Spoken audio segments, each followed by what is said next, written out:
I'm Jeff Cohn of Suburban Issues, and thank you very much for being with us today. Today I'm going to have some fun with an interview of a person that lives in our viewing area and a person that I've been knowing for some years. She and her husband are both authors, and I thought it would be very intriguing to talk to a young author, and a new author, I should say, and a young author, and learn about the book that she's written about. So today I have with me Donna Bassette. Thank you very much for being with me, Donna. Thanks for having me. It's a great pleasure to have you, and I'm really excited about talking about your project in terms of your new book by way of Egypt, and to see what motivated you to do this great work that you've done. Well, I appreciate it. Good. What is the book all about? You know, this book touches on a lot of things. Even though it's about Egypt at its core, it's about more than that. I touch on family values. I touch on self-sacrifice and community, self-esteem, doing your best. There's a lot of lessons in this book that I tied in, because the book is, in essence, about life. And it actually touches on death as well. So, and I wanted people to understand the humanistic part of the characters. And so it's about life. And specifically, the book takes two characters, two twin girls, Dina and Dominique, back into ancient Egypt. And they meet and become best friends with a young lady named Lotus Blossom, and they call her Blossom for short. And they have all these adventures, and they learn these lessons, and they get to experience the self-sacrifice. They get to live out what it's like to have these, you know, close brushes with death, and, you know, father and son experiences. They almost get killed by, you know, in an Egyptian war. And so there's a lot of stuff that happens that they experience, you know, in that. I really liked how you actually started the book out with, I mean, what I thought was a attention grabber from the beginning, where these two young ladies from modern day times really had thrusted themselves in a situation of danger. And I thought that was very fascinating. So I really liked how you took modern day, you sort of blended modern day existence and life with history, and I think that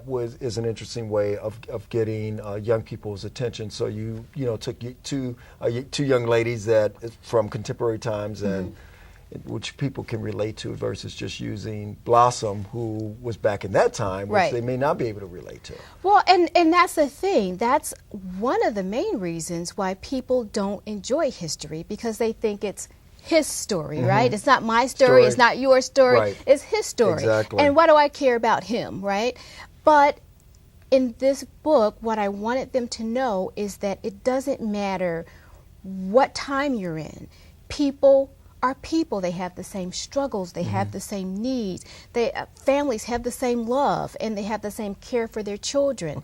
And so I wanted them to be able to tie the relationship of today and what you think about, what you care about, the pressures that you have, with the same thing that they had in ancient times. And so really, if you think about it, it goes across racial barriers, it goes across any kind of societal barriers, you know, wealthy, all walks of life. We really, at our core, we have the same things. We want our children to be safe and happy. We have relationships with our parents and our grandparents. It's all the same.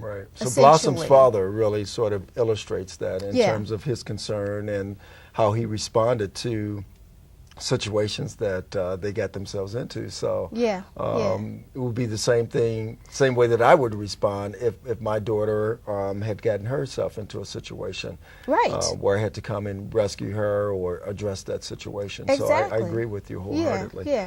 So what made you pick Egypt versus, let's say, Mesopotamia or Ethiopia or some other part of Africa? You know,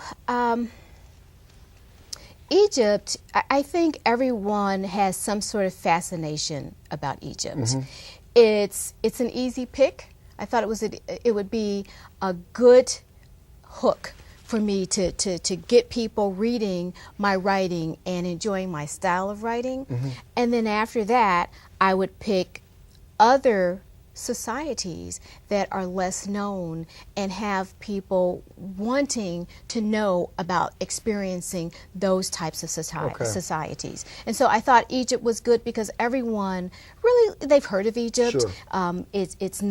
That's not a mystery, but I wanted to bring Egypt to life in a different way. Okay. And so that's what I think I've accomplished with this book, by bringing it to life in a different way, especially for young people.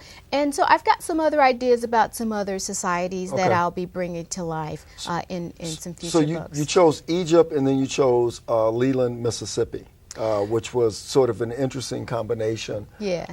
In terms of. So what made you choose? You said you're from Chicago, so I'm from Chicago. How'd you dig way dig to down Leland, south? Mississippi, right? Right. I actually come from a long line of Amoses, who are from Leland, Mississippi. I see. And their slave masters were in Mississippi, and so they stayed down there. Okay. And so I go down there. My mom was born in Leland, and like most authors, comedians, entertainers, you use part of your own life, and you bring that to life in that which you write about, talk about, etc. And so I'm no different. And I chose Leland, Mississippi because our family had farms down there. Okay. And so it was like going home for me when I went down there, especially when you get that Southern cooking. Of course. And I talk about that too. Right. And so that's why I chose it. Okay.